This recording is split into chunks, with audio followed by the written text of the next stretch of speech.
He shoved a rubber bomb underneath the railroad tracks, then connected the detonation wire. After that, he buried everything under gravel.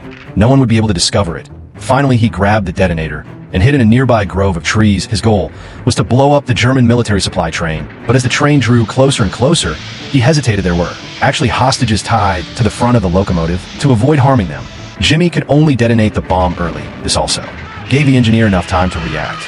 In the end, the train was stopped before reaching the detonation point, so the train didn't derail.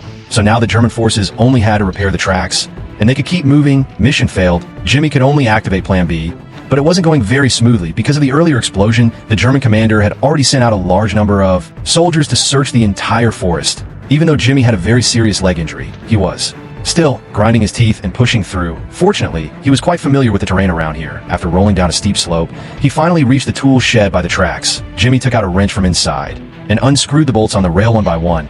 But being so focused, he didn't notice that several patrolling soldiers were getting closer and closer to him. Worse yet, the tracks had already been repaired and the train was speeding toward him.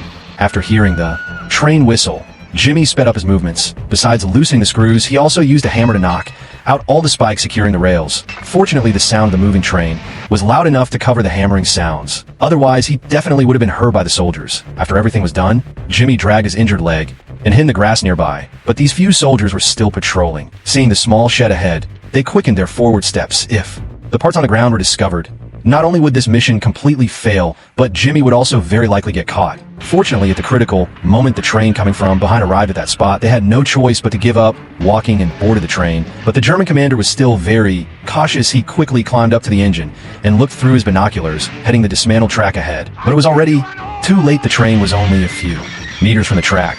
Wanting to stop quickly was completely impossible. The massive friction caused the train to derail instantly and stop on a pile of gravel.